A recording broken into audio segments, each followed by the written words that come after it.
Ladies and gentlemen, can I please have your attention? I've just been handed an urgent and horrifying news story, and I need all of you to stop what you're doing and listen. I am that dude, Bodkins. Yeah, DP lost like, deep. Yeah. Right. Where he's wondering he's like, I Patty to patty. He won style, like no weight classes.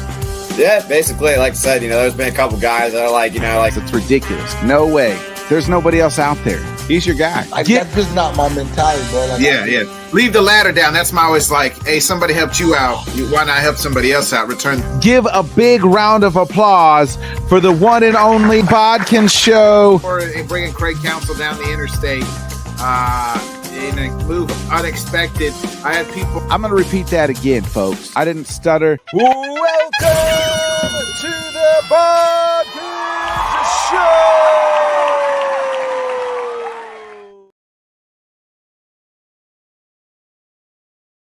Good evening, everybody. Welcome to another great episode of the Bodkins Show. I'm your host, Bodkins, of course, baby. Hopefully, everybody's having a wonderful Sunday and enjoy their Sunday as we get ready to, kickstart a new week here, next week. And hopefully, it's the best week that you have. And hopefully, this was one of the best Sundays you've had. And hopefully enjoyed it. It's relaxed. Whatever it is that you're doing, and we hope that you enjoy it. Hopefully the next hour or so as you sit down with myself. And you guys know I love doing these like one-on-one interviews. It's been a little while since we had one.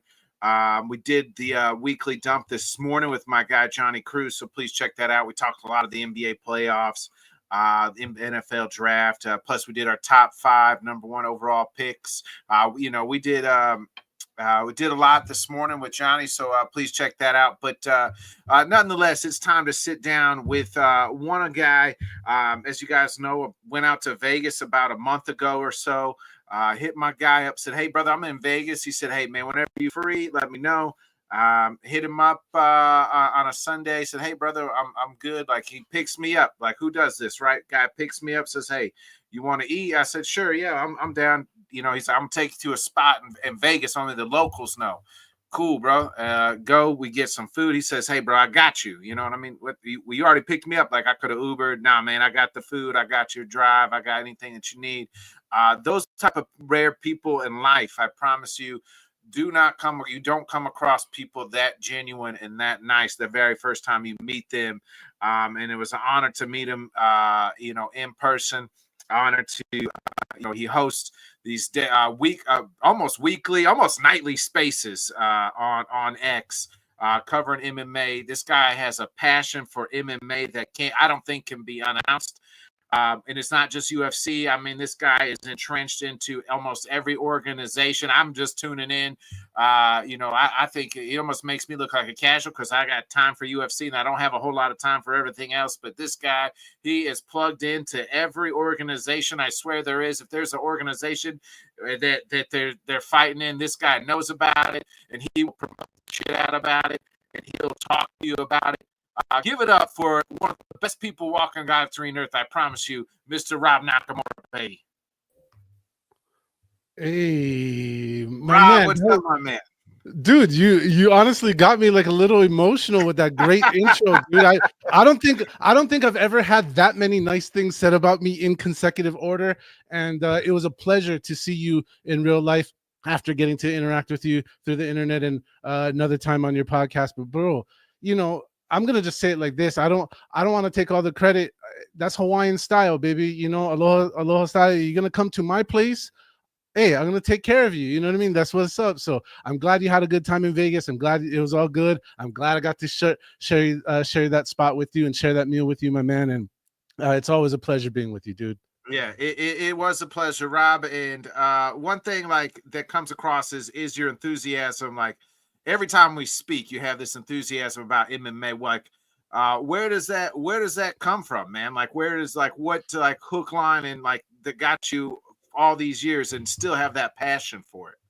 My man, is my bio says the shortest, cleanest version of the story, but the truth of the matter is I was pulled into combat sports as an 8-year-old kid.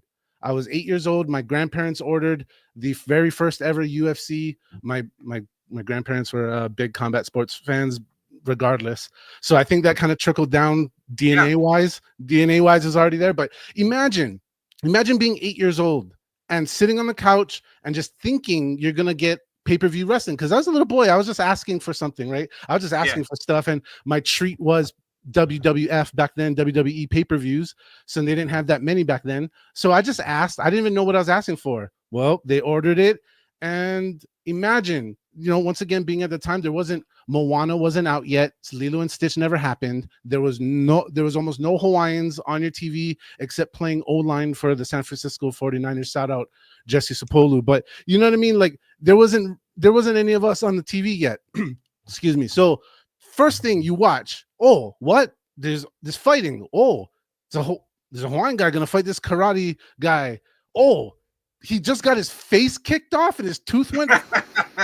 Just imagine being between your two loving grandparents who are just as into this as you are, and that moment sealed it for me, dude. From that point forward, it's a wrap. Like as they say, it's all water under the bridge from that point. I mean, it hooked me. It hooked me for life, and then thus there's many other pieces of this story that were just luck through location, life, and chance that just kept bringing me closer and closer and closer to the sport. Eventually grow up, I chased my own dreams. I end up racing professionally, end up in Las Vegas, the fight capital of the world, which then just compounds this ever-growing love. My two cousins fought professionally in MMA, so I seen it from that angle. And there you go, man. I'm not trying to hog up the whole thing with my bio, but there you go, bro. Like just thing after thing after thing, it's just part of who I am now. So, like, would you grandparents, did they know like what this like UFC was? Because I feel like at that time, you know what I mean, like nobody knew, right, when UFC 1 was popping off, like exactly what the fuck we were watching, really. I've asked my grandparents. Well, my grandma's now passed away, but I've asked my grandparents many times, like, like, how did you know? Like I tried to dig, and they're like, no, you kept asking. Like you kept bugging us to buy I thought it was wrestling. I didn't know what it was. I thought I just like thought it was underground wrestling type thing. Yeah, I had no idea. Like I was 8. I was 8. I was just asking for stuff like a kid would, and I'm so glad that, by the way, my grandparents are also pro wrestling fans. So they were, the Wild Samoans and the boys, in Hawaii, you know what I mean? They had their own promotion, like, so yeah, that's respect. The Rock's mom had a whole ass promotion there. So yeah, dude. So with all that being said, it was real easy. Like it was almost too easy. I asked, they bought. We didn't know. Nobody knew. None of the three of us knew until it happened. And I gotta be honest. Right about then, my fantasy world for wrestling broke, because I want the real thing. That other stuff just didn't fascinate me no more. And that was it, man. Nobody knew, man. Nobody knew at all. And here we are 30 years later. This is going to be year 32, my brother. This is going to be year 32. And here we are. It's the biggest, especially the UFC alone is one of the fastest. Still, it's crazy because it's still such a young sport. It's, if you really look at it, you can go from like, it's one of the things that you can watch from like the beginning to the end. And it's not that, you know what I mean, in a lifetime. Like, you know what I mean? Like we've seen, I'm 38, you know what I mean? And we have seen like the progression. It can still is progression and grow. Like, man, you can't go back and like, we can't really go back and see like James Naismith, like create, the first basketball game and relate to that type of thing. MMA is one of the only things that it's still almost the same. While some of the things have changed, obviously, right? But like, it's still progressing, and we've hit a few curves, but like we're still on this high arc of like what it's still gonna continue to be. My man, we're still so early, like you said, into the sport. And I want to circle onto this. Anybody who's doing media and anybody who gets a chance, this is the only, in the capital letters, only major sport where you can still talk to the founding members. Like you talk about basketball, they're all long and passed on. Every sport you can think of, the founding members are long and passed on. I've had the luck and privilege of talking to some of the day one pioneers, and it's such a privilege to do so. We've lost some along the way, but majority of the people who founded this activity, most of UFC 1 cast is still alive. I know that, once again, rest in peace to those who haven't, not with us now. But regardless, like, you can't do that. And I just tell people, cherish this. If you care about the sport at all, even if this wasn't your age, it wasn't your era, go back and appreciate what was and what happened, and talk to those people. And you're gonna learn a lot. Shout out to Dan the B7, who I got to do like a 2-hour bio breakdown with him once, and just hearing that kind of stuff from those guys and many others like him. Shout out Campbell McLaren, founder of the UFC originally. Just guys telling me information that, once again, I was an 8-year-old kid. I only get to see what I saw, but to understand it on a deeper level now as a man, as an adult, it's a gift, bro. And this sport is beautiful. It's great. And honestly, man, I hope we live nice, long lives, and we're going to have to explain to them what this era was even like, because, it just keeps growing and evolving and changing and being the beautiful machine that it is. Yeah, I mean, just like, if you even look like the last like 10 years, right? Like in MMA, it's just like, to me, like we've gone from like peer specialists, right? Like we had the pioneer days, and then we had like peer specialists, like where it's like, this guy's really good at this X or Y, or he's really good at this. Now it's like, if you're not good at everything, you're gonna struggle. Like and you have to be good at everything. You have to have well-rounded game at everything, or you're not gonna make it. It's so funny how, like you said, the trends change, but oddly stay the same.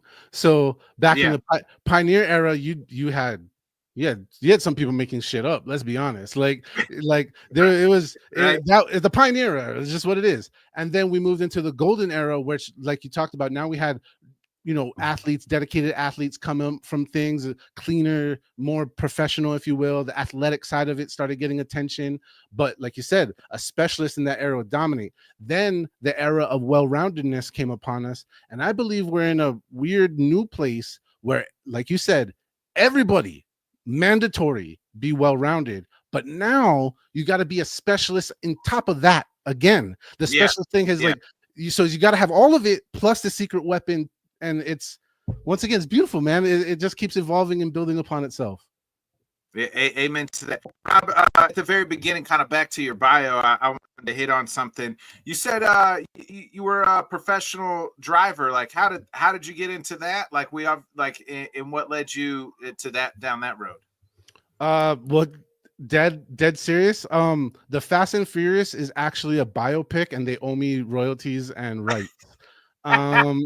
I don't have the money to sue them yet, but I will. No, I'm just kidding. The reality. Which part? Like the first one, you were still in DVDs, or the one where you're getting launched into space? Which part is based on your life? Number one, and 100% exclusively the DVD part. That's it. That's but and just like everything else, DVDs and like myself getting old.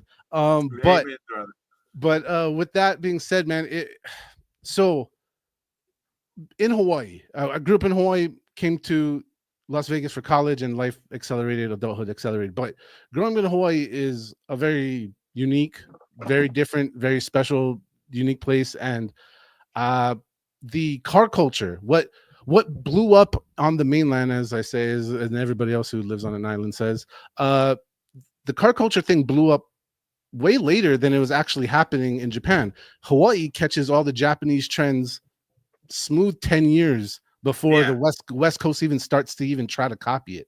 So I was a youngster hanging out with like my friends' older brothers who were racing in the mountains and doing their thing. And so street racing was part of the culture. And then I went on, like I said, moved to mainland, and opportunity just meets chance. Genuinely, dude, it wasn't even supposed to happen. It was a pure F around and find out, and a little bit of luck, a little bit of effort, a little bit of everything else, some people, good people along the way that helped, and it slowly progressed, and it was a dream. I lived in a dream that I didn't even try for. It just kind of, I placed my talent into something, I gave my effort, and it unfolded. But that time came and passed. I appreciate it all, but really, when it comes back to it, it's just a matter of following what you care most about. People can tell. And I want to go back to that intro you gave, and I appreciate it when he said, the energy and the passion. Because, dude, like, I mean, why waste your time? Why waste your time where your heart's not at? I don't understand that. People who do that, God bless you, but I don't understand putting any amount of your time and effort into stuff that you're not passionate about. So, that's just what it is. That's kind of the quick summary there. That's a life lesson, though. You know what I mean? And we do, need to, like, everybody needs to take that. Like, don't spend time and effort into something that you're not passionate about. I think that's a good lesson for life, man. Like, so like, you said you like effed around and like found out like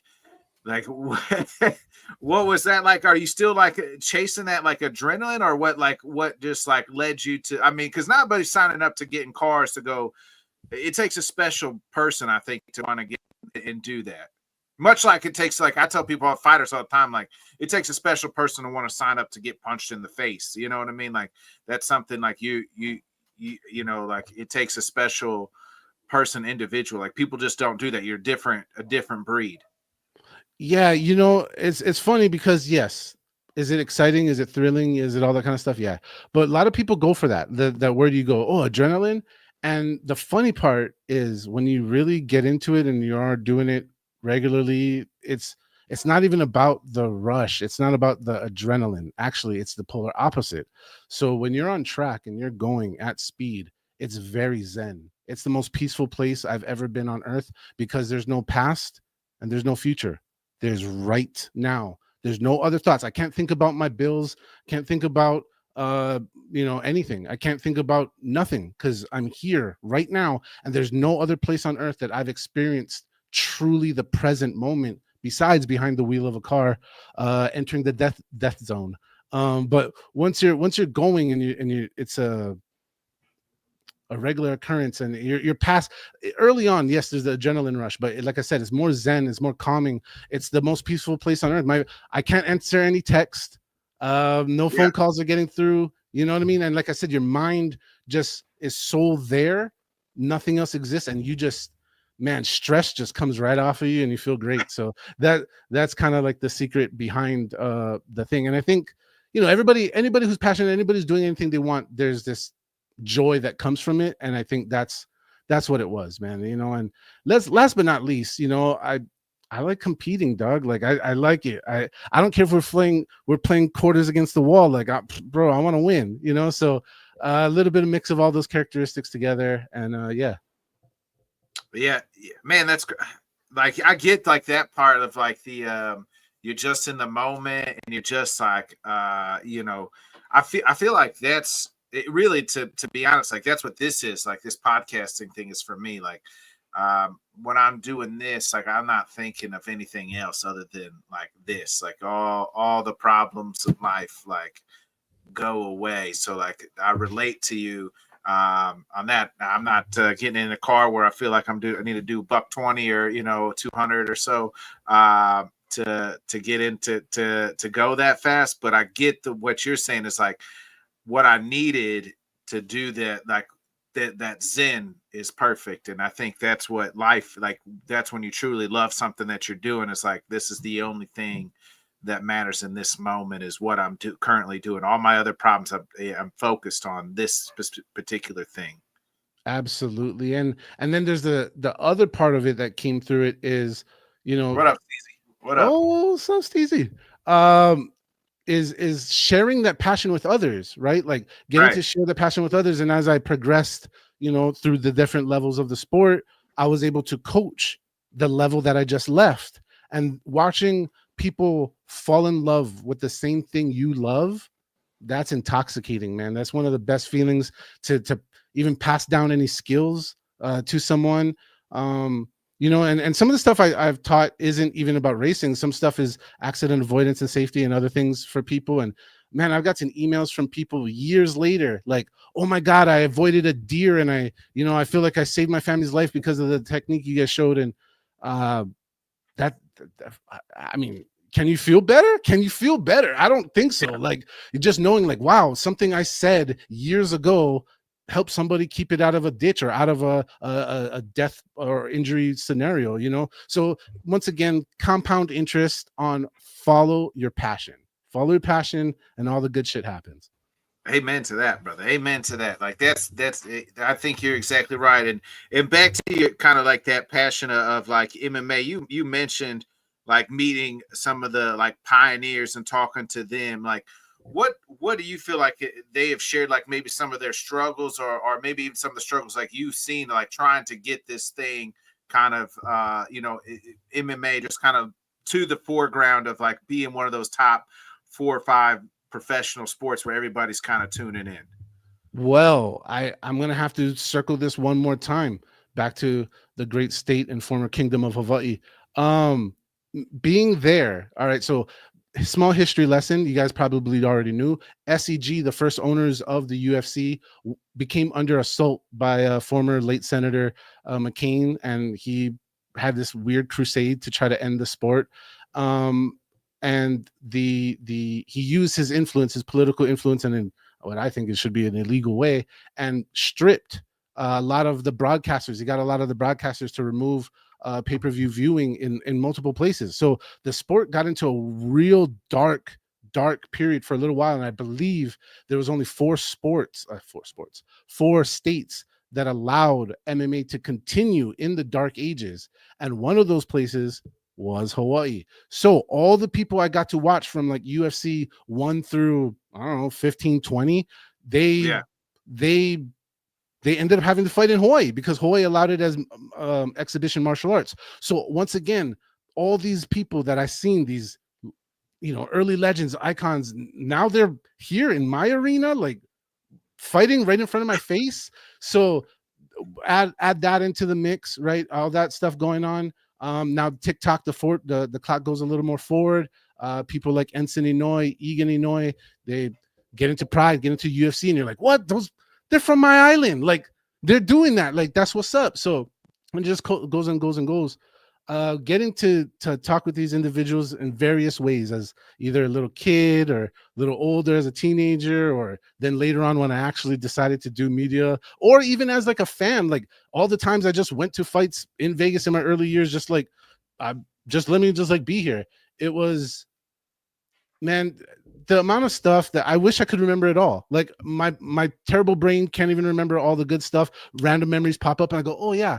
But the truth of the matter is, dude, and it's gonna sound like a broken record, but it's like I got the message from them. Like they were doing it because the passion. They were doing it because they loved it. They were doing it because it spoke to them and it made sense to them. It didn't matter if the world didn't understand it. It didn't matter if some people wanted to call it barbaric or human cockfighting, which is bullshit. Like it didn't matter, because to them it was their happy place. For them, it was where they got to be in the present moment, you know? And so, you know, that all kind of works out as it does. And maybe all this got that blasted to my head subliminally, and I got in, you know, I figured it out later on in life. But yeah, man, the messages are just great. I wish I could just pick one, but I feel like I would be doing a disservice to anyone that I'd mentioned, leaving them the rest of out. But the summary is, once again, just be real and go for what you believe in. Like you've heard it before. We also stand for what you believe in. Well, also participate, also give, also share, also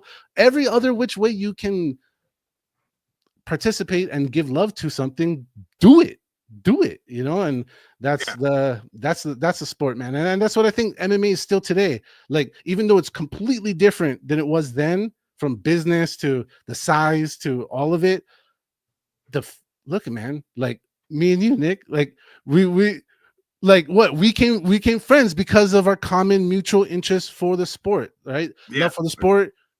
Hey, look at that. Now I got a no good friend. So that's how it works, bro. Yeah, and really, like I like, you know, going back to like the WWE thing, like you're saying, like that's what led me into UFC is like as well, right? Like I feel like it's not similar, but like that it's just like the characters, right? Like the storylines, and I think like the UFC, like that's what I get hooked on is and the talent. Obviously, it's different, right? We know in wrestling, and we know like there's an outcome. They know the outcome, and we know like I don't want to say fake, but it's like choreographed, I guess, right? Like what I mean? Predetermined. Predetermined. Where the UFC, we don't know what's predetermined, but you get invested into these fighters, these storylines. They're some of them are characters, you know what I mean, or even portraying some characters, and some are more real than others. But you get invested into their background and what they've gone through, so then you start supporting them and you want to see them do well. And it's me and Bobby actually talked about this. Like one thing about MMA is like I don't really like get mad or upset when a guy wins or loses. I don't think like I'm bummed out.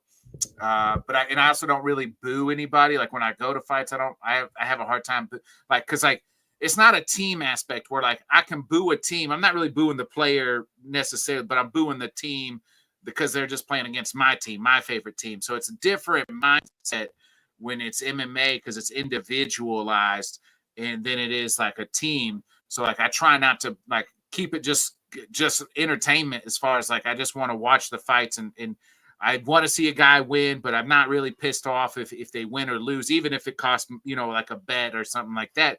But just for the simple fact, like, bro, like that's some shit nobody else is. There's very few humans in this face of this earth that are signing up to do what the fuck they're doing. So I'm not going to disrespect all the hard work that they've done. Absolutely, man.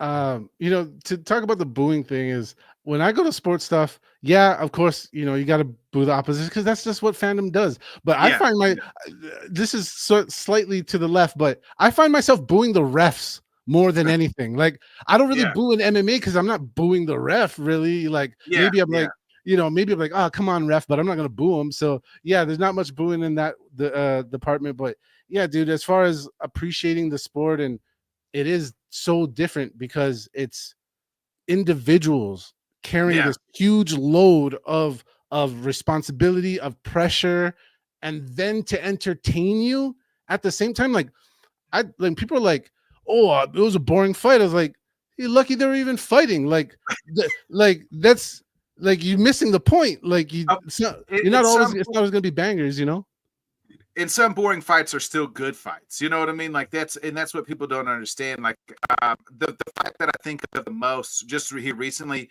like Lauren Murphy beat Josh Emmett, and you get on X whatever, and you got like, man, Lauren, that was a boring fight. Like I'm like, what Lauren did what he was supposed to do.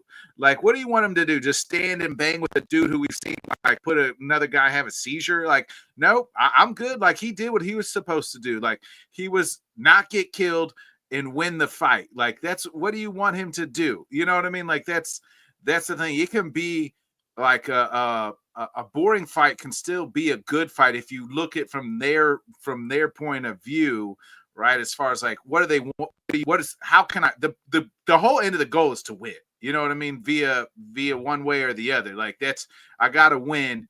You know what I mean? Now we all do want finishes, I think, as fans, and I think most fighters want finishes too, right? Because there's extra that comes with finishes. We all know that, right? Like at the end of the day, it is fighting, but they say that the UFC and everybody else is still in the entertainment business at the same time, especially the UFC, like because they have huge money contracts, one coming up here, and their TV rights deal. So like it is entertainment, but at the same time, like for a fighter, like you got to win. You know what I mean? Like that's the point. Like it's because 2-3 losses in a row, then where are you at? You know what I mean? Yeah, exactly.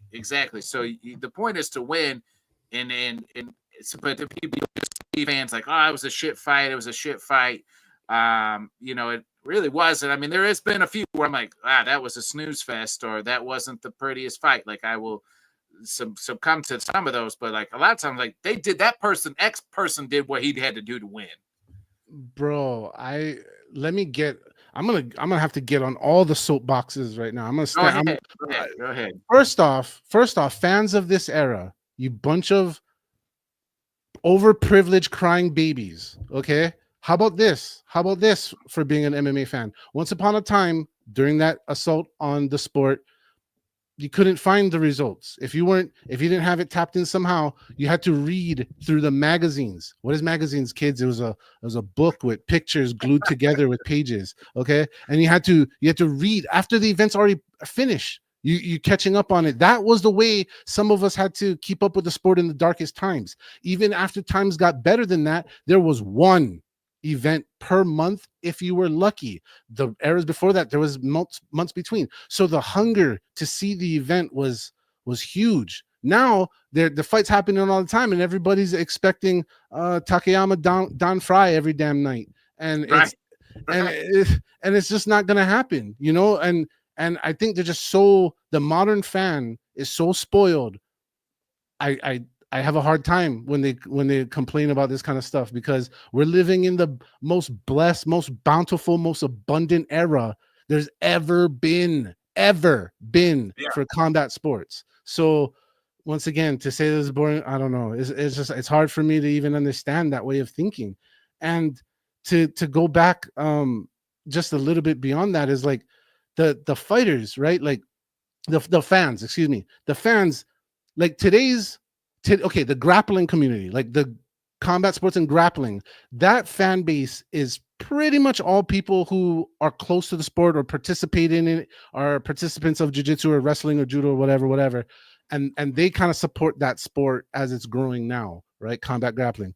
That's how MMA was. Back in the MMA, there was either wannabe tough guys or people who did martial arts. So it was everybody who kind of already had an understanding and respect for what a scrap is. And it was a smaller, tighter community. Now we have people who respect to the sport growing, and that's just what it is. But they've never even been in a gym. Like they have no idea. And I'm not saying you have to, but yeah, they're just so far disconnected and look at it as an entertainment source like the WWE, that there's this mixed, I feel like sometimes lack of appreciation being shown by the modern era fan. And I'm not, just because you're a new fan, that doesn't mean I think you're bad. I'm just saying the array of fans, there's so much more now that it is what it is. Stuff changes, and there's good and bads with everything.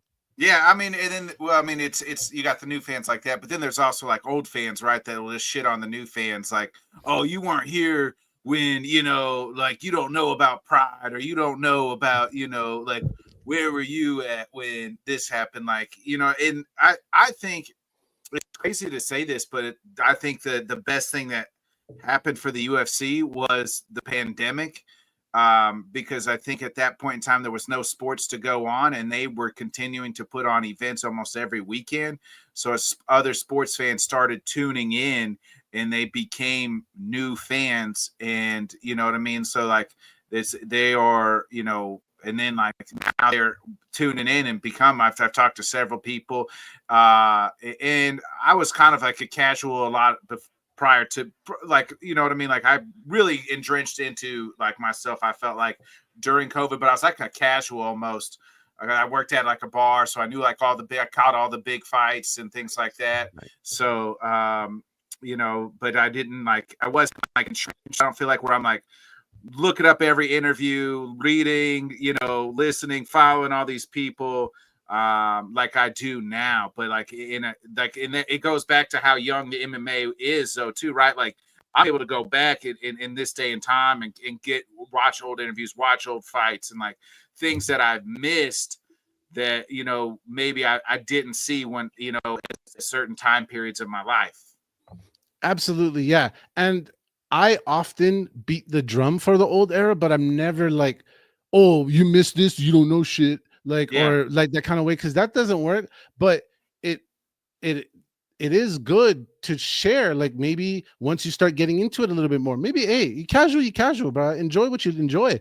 But if once you start crossing that line and you get more into it, then start looking into the past, like I don't look into the past of all kinds of stuff. Like, you know what I mean? To be honest, I've never watched an NFL game or an NBA game that was before my existence. Like, you know what I mean? So I respect that. I think that's most people, I think, though, right? Like, I think Like, but I think that's what's so great about MMA. It's still so young.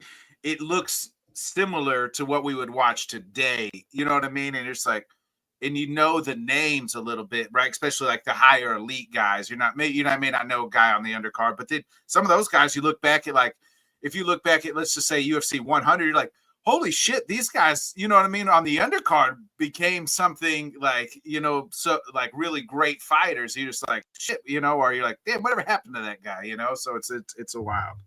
It's a wonderful, amazing ride. The sport is, like you said, so young, but we've traveled so far.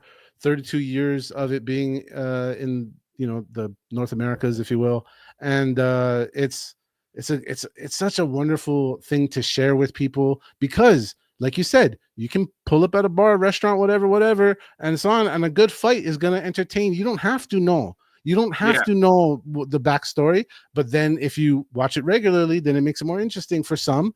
I just think that it's just something that man, I've never been any scenario going to a fight, meeting people going to the fight, and anybody looks sad. Like everybody's pumped. It's one of the best, one of the best things ever.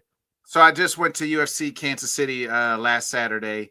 Took two of my buddies that they don't watch UFC, not really like, you know, into it. Took them and they were like, holy shit, man, like I'm gonna have to start like watching this. Like what happened in that arena was, you know, unquestioned. And like, you know, so like it, and I'm like giving them all the backstories of all the fighters, you know what I mean? Like this guy's like, you know, here's this. I'm like, this is Anthony Smith's like last fight. Like, you know, he's, you know, like he's going this. I'm like, these two guys going here, you know, I'm just like kind of giving them like the rundown and everything. And it's so it was a lot of fun for them to like walk out and be like, we get it. We get why you're, we get why you're a fan, you know, like it's incredible.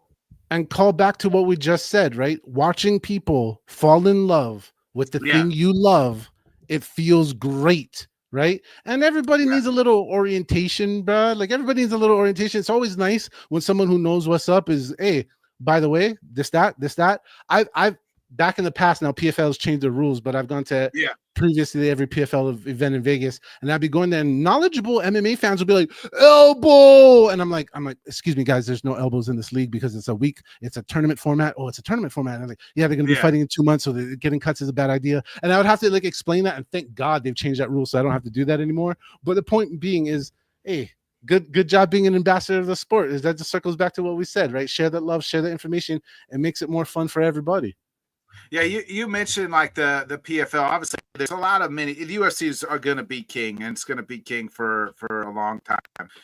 The way they've marketed themselves. But like to you, what is like, I guess like the second, what could have been maybe. I mean, we know Pride at one time was bigger than the UFC, and unfortunately sold to the wrong hands. And like, man, you go back, you could spend days going down rabbit holes in Pride, watching their fights, and one of my favorite things to absolutely do. But like, what to you is like, was 1B that could be like the next, like, you know, the next promotion, maybe not obviously the biggest UFC, but like, because at one time we all thought, I thought maybe when they acquired Bellator, I thought maybe PFL was going to be that second guy. But man, I feel like in my just opinions, I feel like they've kind of dropped the ball or trying to figure it out. Too many toys and they don't know what to do with it, or you know. But to you, like, you're a guy who's seen all these organizations come and go. What do you think is like what's needed to make the next, you know, kind of be that minor league or you know, B plus league? Well, this answer incorporates something you just said a minute ago.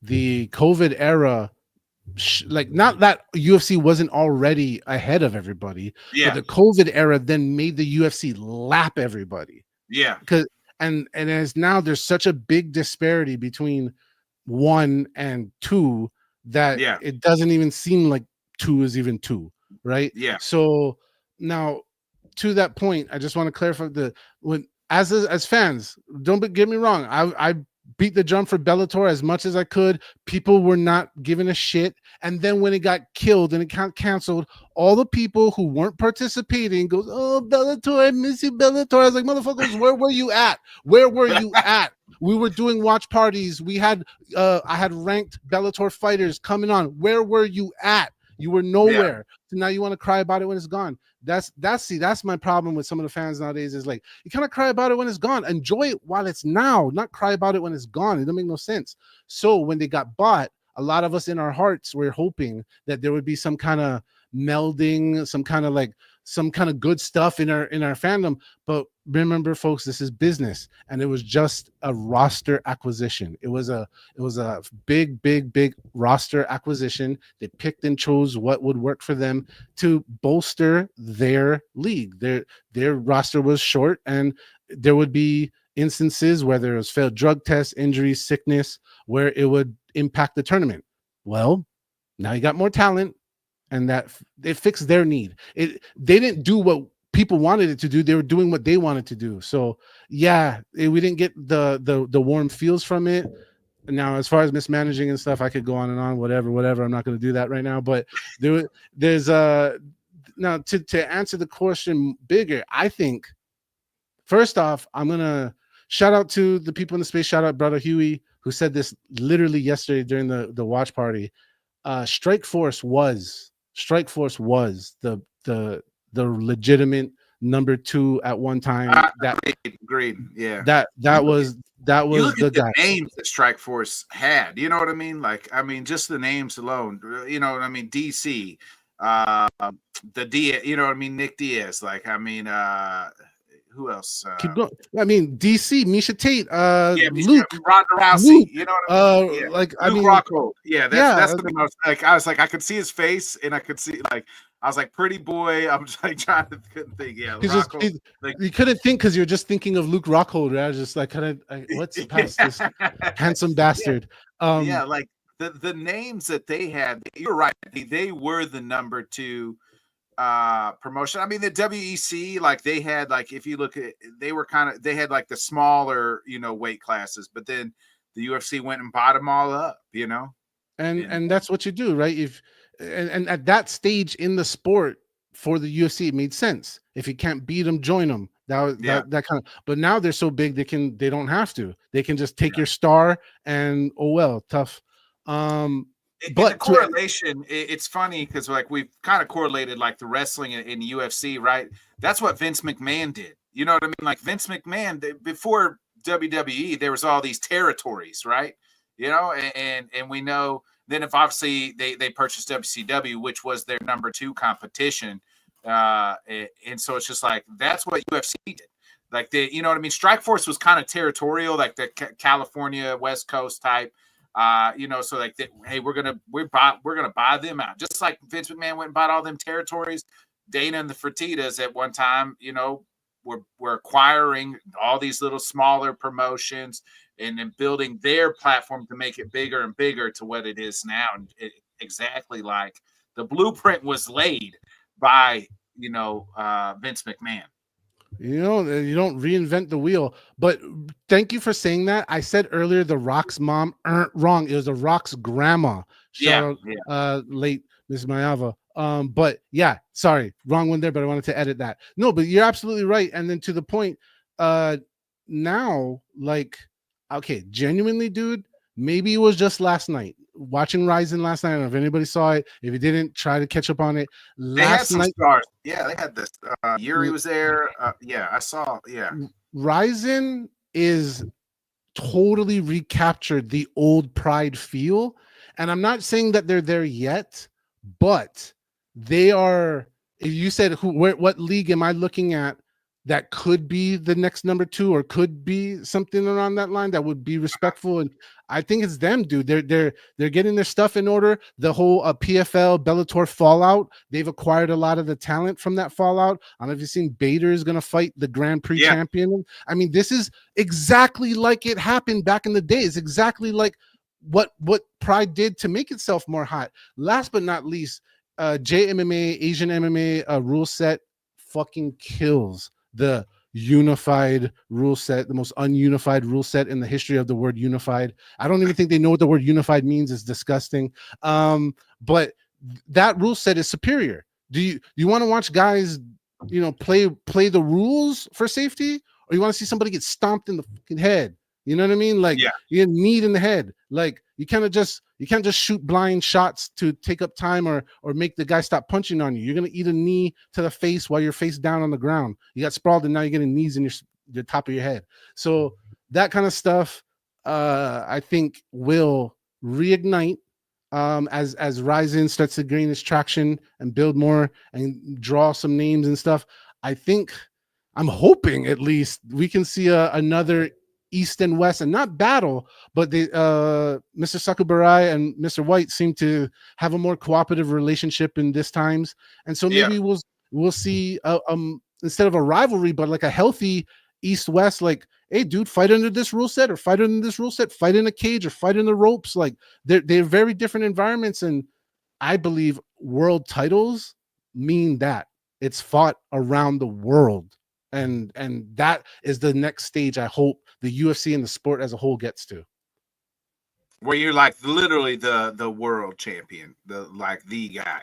I like it. Yeah, that makes sense. And hopefully Ryzen does. Like, Pride was crazy. Like, I mean, and I've always said I would love to see like a full-fledged, like, I've seen like small documentaries, but I want to know, like, I want a full-fledged like documentary, like 2-hour thing with Pride, because like what happened there and all the background and the Yakuza and just like all the rules, like it started out like they wanted to be kind of wrestling, right? Like they wanted, matches to in fact some matches were fixed, you know what I mean? Like like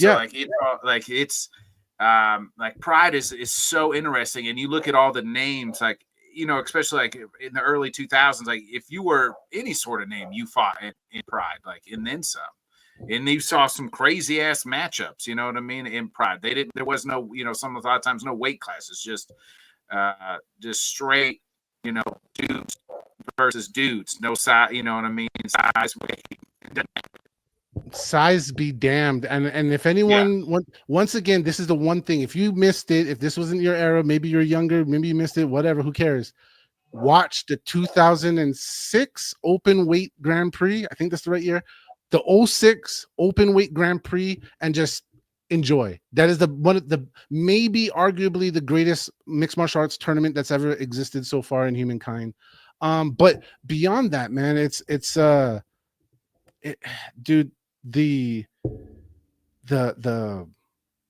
something that the Japanese had going on for them was the predecessor sports, right? So they had Shudo, which was like kind of the grandfather to modern MMA in a way. Obviously, Brazil with Vale Tudo was another one. So you had this element from South America, the Far East, and they blended together, and we made up our own stuff like we always do in America, and then MMA was born. But those predecessor sports of combat entertainment had already existed in Japan. So unfortunately, some of the other gimmicky stuff, fell in. And let's be honest, anywhere there's money, there's corruption. Let's just keep it 100. Yeah. Let's just keep it 100. It's not like anybody's not looking at the NBA refs every goddamn game. So, it is what it is. But with that being said, it's like, we got that, it moved forward. I would like to hear more documentary stuff. I've gotten to speak with a couple of the combatants of the Pride era, and I've heard some what would be pretty fucking embarrassing by today's standards of the shenanigans and bullshitsu that was happening behind closed doors with money offers. And man, how's this one? I heard I was told that a man was paid his payout for his fight. He was brought down to a different room in the hotel, and there was Yakuza dudes, and they had a safe in the room, and they opened the safe and just handed him cash. Like, that's how they got paid. That's how they got paid, like that. And that's like the diet vanilla story that I'm going to share on that. But yeah, it was a wild time. The UFC was in wild times too, let's be honest.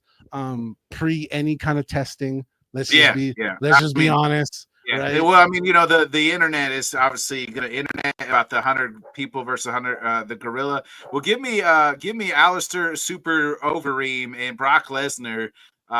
Give me about 100 of those guys, and then they'll kill that gorilla. Sure, you know what I mean? 100%, man. And because of that, right? The sport moved forward, evolved. Okay, here's the thing about the UFC and how it brings back to this. The UFC, and I love them, but I've been watching them 32 years almost. This year would be 32. They get fucking lazy when there's no number two. When there's no number two, they get lazy. But every time there is a number two, yes, they got better when Pride was kicking their ass. They got better when Strikeforce started threatening them, right? But look, once I said they got that one lap lead now, they're chilling. They're not really worried. So I'm really hoping somebody else comes up and does their thing.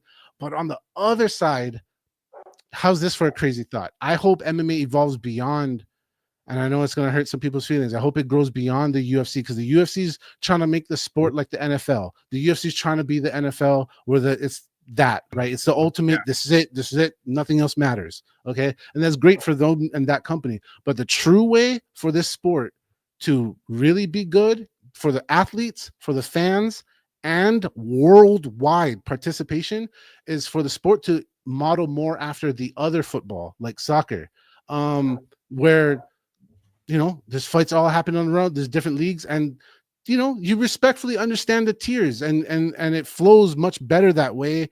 It will be better once again for the athletes, for the fans, and I'm hoping that as the sport continues to grow and the globe starts to catch fire, because look at it, man, is the Europeans, they were later to the party than us, obviously. Yeah.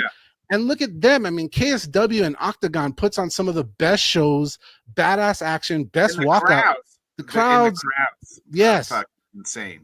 That dude. So I'm hoping as this continues to go, and let's be honest, bro. The poor continent of Africa has been completely fucking left out like this whole goddamn time. They're just about to start sparking that region. I mean, once this goes global, once again, hoping for that real world title, hoping for a more soccer type format that everybody can start to more adhere to on a global scale. Yeah, Rob, I got a few more questions for you, and we'll get up out of here.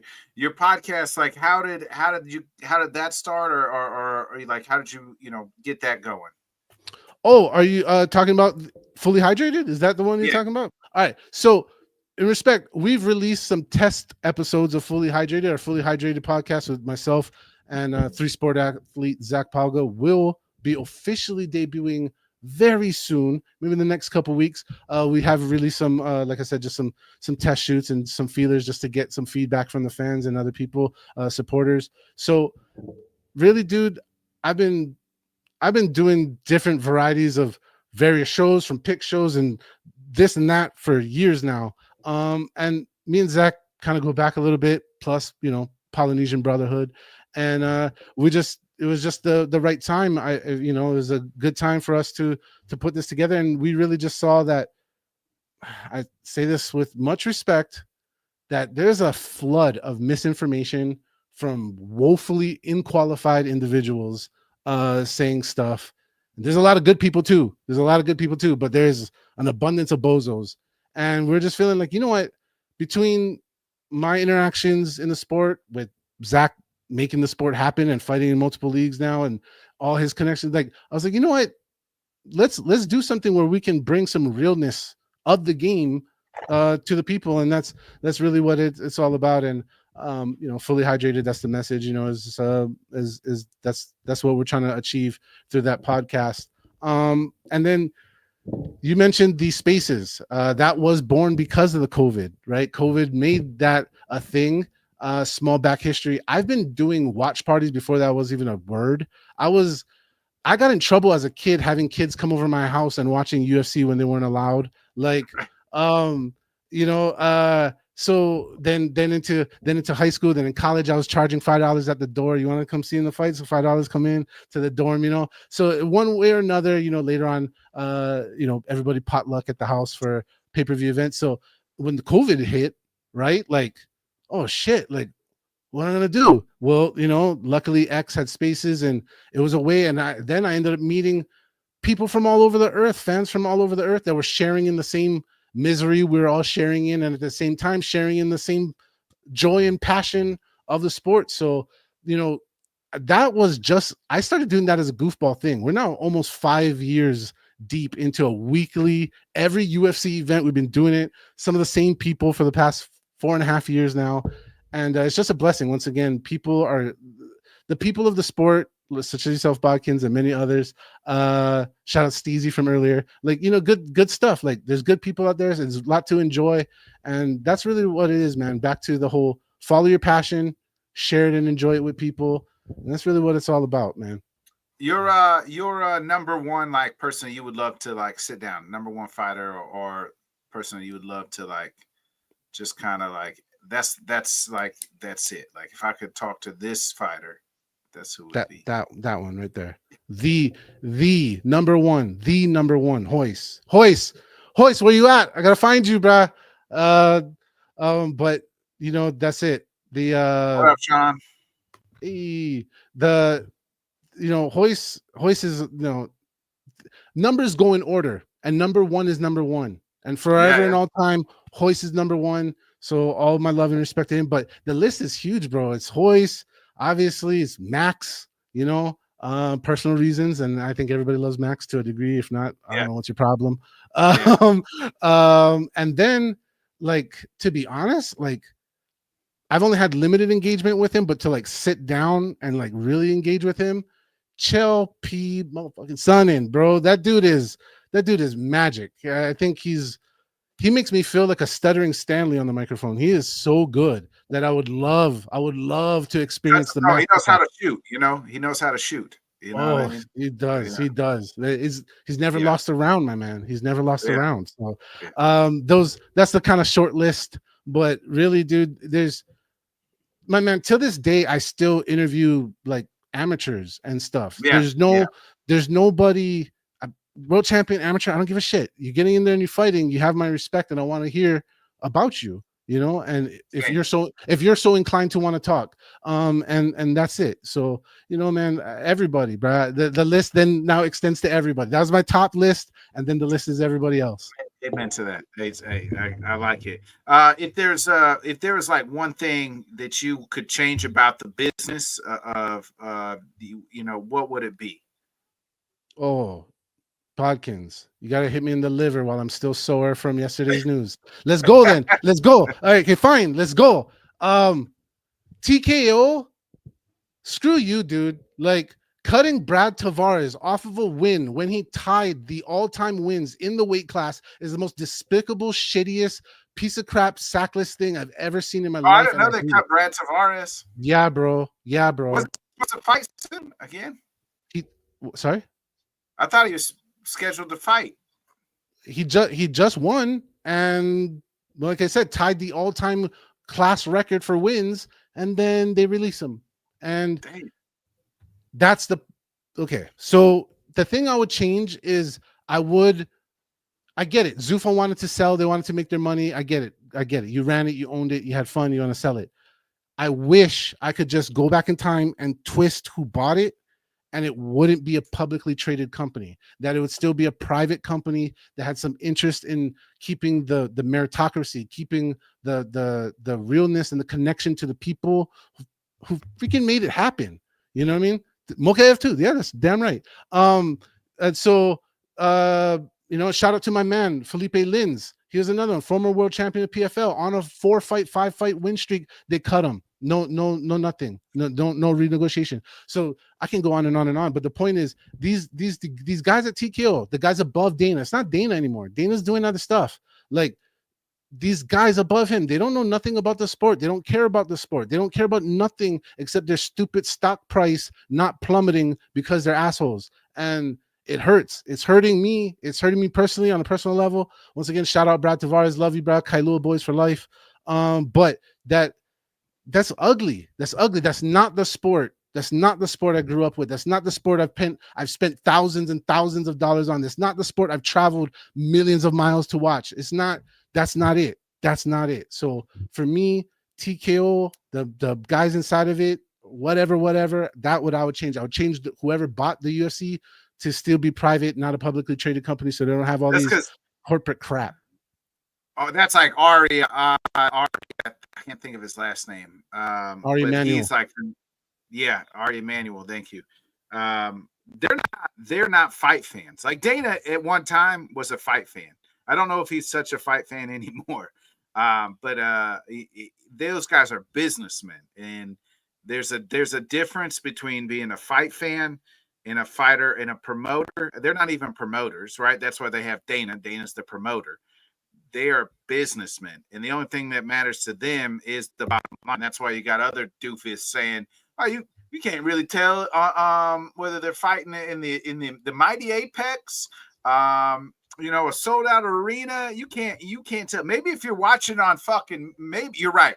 If you watch it on mute, you may not be able to tell, but any other fucking time, you can fucking tell." Like, you know what I mean? So like the broadcast is still relatively the same. But if you put it on mute, you're right. You're not going to be able to tell where the hell they're at. But by God, if you put it unmute it and not mute it, unmute it and actually listen, and you can really tell even when the fighters are fighting, they get that roar of the crowd, the feel, the energy. It's a hell of a lot fucking different, no matter where it is. Yeah, dude. And think about that. That sounds like right. It just sounds stupid off the tip, and it is stupid. Yeah. But I thought about that for so long, and the only logical thought was like, oh, this is a businessman. He probably got shown a highlight reel or a package reel of some stuff. And yes, if you're showing just the fighting inside the octagon, then yeah, it looks similar. That's like if you got shown a promotion media package, the boss saw media package, that he's not watching the fights. You can tell that guy doesn't watch the fights because nobody would ever say that, right? And there's that guy, there's Don Davis saying all kinds of inside out banana stuff. There's been many guys, suits, even in boxing. Let's be honest, boxing has suits and ties that ruin the sport. Right now, the MMA is at the point where it makes enough money that now we got suits and ties ruining the sport, and it is what it is, unfortunately. But everything comes at a cost. We can't ask for the sport to grow and not like pro and con, right? Everything's gonna have the balance, and that's where we're at right now. The sport has grown so much, money wise, business wise, fan wise. Well, the quality cannot grow if the mass was growing. So hopefully over the next few years, the passion, the deep understanding, the respect comes back and rebuilds in the sport. Yeah, I'm right there with you and agree.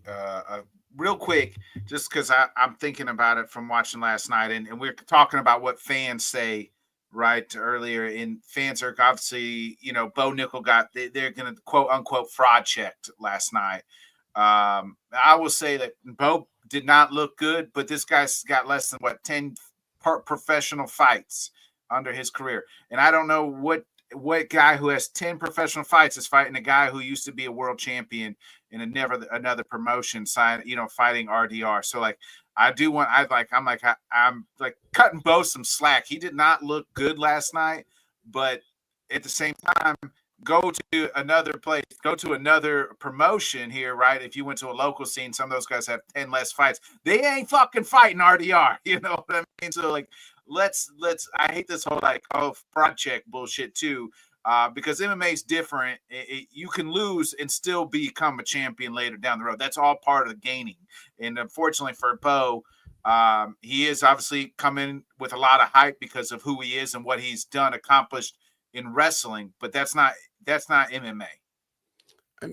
People forget to understand that the product will always have an invested effort in one side of the fight. There's always going to be one side of the fight that has promotional interest. That doesn't mean the thing is fixed or anything, but yeah, there's promotional interest between certain individuals. And highlight to what you said, RDR, the 2-division world champ, over 20 professional fights with I don't know how many high-level grappling matches against literally the world's elite grapplers. Bo Nickel, what is his resume? Up to that point, 7 professional fights, 2 amateur fights, 9 fights total. I don't know how many RDR had amateur fights. I don't know. And then one combat grappling match for Bo against Gordon Ryan, who he lost, and everybody loses to Gordon Ryan. Who cares? So, look at those numbers. If you just looked at that, it doesn't make no sense. Now, Did Bo do himself any favors? Something I'm going to pull a word from Zach. Zach said this in the fight game: anything that can accelerate you can also shut you down. So talking that noise is nice. Like everybody loved Muhammad Ali, everybody loved Conor McGregor, everybody loves talking that shit and walking it. It's the best thing ever. But most of the time, it doesn't work that way. So you got to be honest with yourself, and you got to know. So Bo, he was selling his own tickets. He knows there was promotion behind him.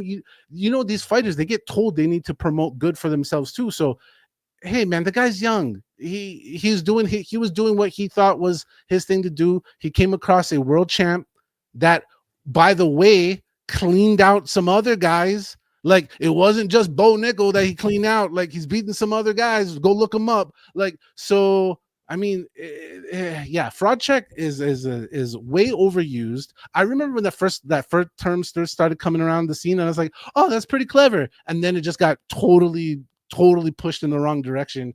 It's kind of crap now. But this is what we'll know about Bo.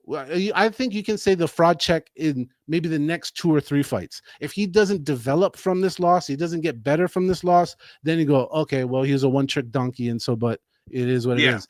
But until then, hold your horses. And last but not least, like, do I get to go to your work and record you? And does everybody get to watch you? So when you fuck up, I get to say like, oh, look at you, you suck. Oh, fraud check. Right, like, right. I say that all the time about I said professional sports is the only job in the world where we say somebody sucks, right? Like, or maybe fast food. I don't know. I feel like fast food places, I feel like they shit on people who work fast food. But like where we're like, oh, that guy is a bust, or that guy, fraud checked or something, cliche thing. I'm like, does anybody go to your work and be like, you know what I mean? All he did was sit around and play Candy Crush for 8 hours a day. It's fucking fraud, Like, yeah. I mean, it does it. We're the only people. That's the only world we live in, right? Like nobody else does that type of thing. You know what I mean? Like that type. Well, take that and go one step beyond. Okay, nobody even does that cross professions, bruh. I don't go to a plumber and go, bruh, you kind of suck at plumbing. I bet you I could plumb something. I don't even know I don't even know the right words. Yeah, I could. Right. I bet you I could do plumb something better than you, right? Like yeah. I don't go to a lawyer. I could litigate this better than you. I've got no qualifications.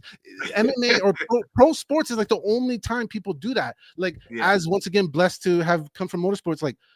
Could I hang with any fighter in fighting? Absolutely not. Could they hang with me on the track? Absolutely not. Like those are 2 different professions. Like once again, I don't know how to make McDonald's better than McDonald's people. I don't. Like so, it is what it is, bro. People. I think there's a lot of not enough people living in the present or chasing their passion, and that discontent. It overflows and it comes out in all these banana ways. That's just what I'm saying.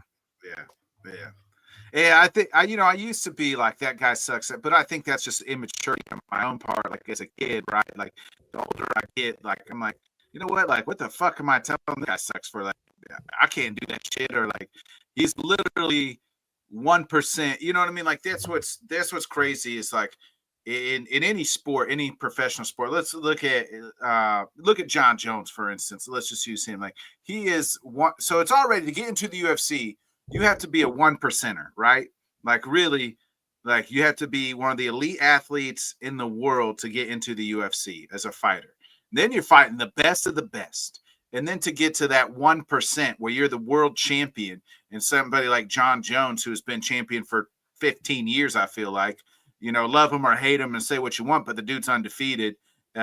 So he is one of one. You know what I mean? Like how that takes extra to be the 1% of the 1%. You know what I mean? Like that's what's insane. And then we're like, oh, this guy's sitting on the bench, or loses a fight. Like, he sucks. He got fraud checked, or he just sucks. Like, bro, that's still 1% of the 1%, bro. Like he's still a 1%. He's just going up against the best of the best. Like he could wax 90% people's fucking on planet Earth, but he's just happened to be in a profession where he's a one of one against the best. You know what I mean? Like they're literally going up against the best every day in, day out. I say this when people dog fighters that are like unranked or whatever, and they're like this and that. I go, bro, do you know you're disrespecting the 85th most dangerous person on the planet? Like it sounds dumb one way, but like when you think about it, there's 8 billion people on the planet. This motherfucker's 85. He would murder. I don't know the math on that. 7,999,000. 90%, Yeah, right? Like, yeah. just yeah. And you have the nerve to say, whatever derogatory thing they want to say is.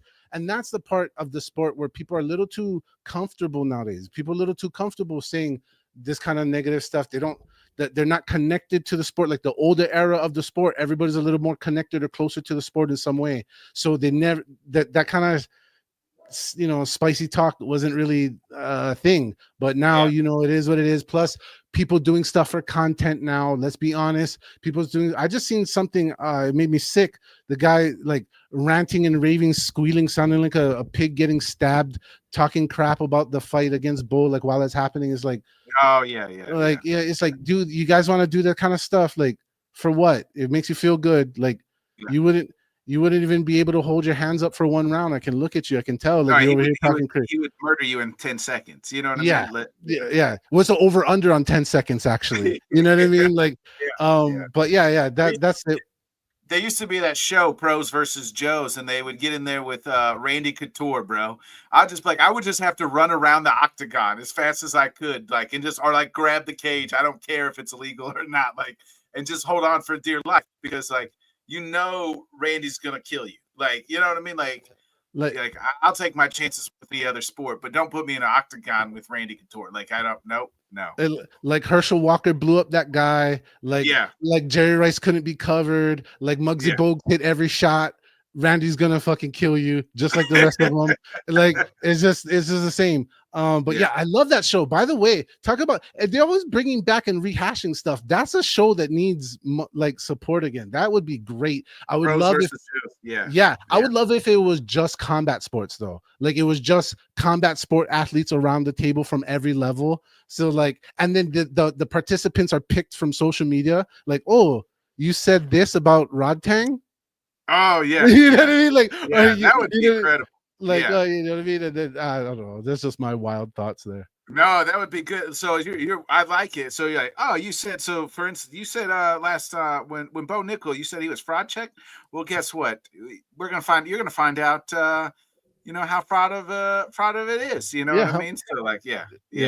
How much of a fraud this is? Yeah, definitely, dude. And I think like I said, once again, I hope the sport as it continues to grow, like everything has a different era. Maybe the next era that comes is going to be more galvanizing, more unifying. Hopefully, in my mind, that could happen. But once again, blessed to have so much action. Like Bodkins, bro, when this week was crazy, right? Like from Thursday till tonight, just in a little bit with Naya Inoue. Like it's Inoue, excuse me. It was like, come on, from Thursday to Sunday. We never had that before. Premier boxing, premier MMA, all the way through. Like, what a great time to be a fight fan. Yeah, the Times Square thing I thought was a miss, but that's again. You can plan a pretty picnic, but you can't predict the weather, right? So it is what it is. 3,000, or was that Biggie Boy? I don't know. Let's go with Andre. Who cares? Let's go with it. Who cares? Rob, I appreciate you joining me this evening again, my man. It's been a pleasure. Let the people know where they can find you. Real simple, at JSpec the host, JSPEC the host on X or on Instagram. I'm far more active on X. You can join our watch parties. Once again, UFC events, every single one of them. Combate Global. Also as well on Thursday nights when they are their schedule isn't as weekly as the UFC, of course, but also join us for those. And then just random awesome combat sport venues. Those are just random and by intensity of crowd participation. But there you go. Check me out there anytime. Happy to talk with everybody, help any which way I can, enjoy the sport any which way I can. If you guys are coming to Vegas, hit me up like Brother Bodkins did, maybe we get to go to a fight or whatever would be one of the best things to do. And I just want to shout out literally everybody all these years. There's not enough time to say enough names, but people who supported when we were doing the Fight Picks campaign, people who supported during the Fanatics campaign, people who supported in the All-Star campaign, people who played in my giveaways for years and years. I gave away thousands of dollars of autographed merchandise, people who, just everybody, all the fighters, especially all the fighters. I can't go on beyond that, but specifically just the people and your time to enjoy fights together. Like the greatest thing you can give somebody is your time. So I sincerely mean it. If you ever came around or will come around, even if it's for 1 minute, I appreciate it all. So yeah, man, that's my message. Hey, appreciate it, Rob. You're one of the realest, man. I really mean it. From what I meant at the opening, means a lot, brother. This has been another great episode of the Bodkins Show. Appreciate everybody. Like, subscribe, share. Y'all know what to do. Be a friend, tell a friend. We'll be back. I'll be back next Sunday morning, and hopefully next Sunday night for a brand new. We'll have hopefully another guest. So, but maybe not next Sunday night. It's Mother's Day, so I can't say that. You got to spend time. Everybody got to spend time with their mamas. So, but other than that, be a friend, tell a friend, like, subscribe, share. We'll see you next time. Thanks so much for joining us, and until next time, let's talk sport, friends. Thanks for watching.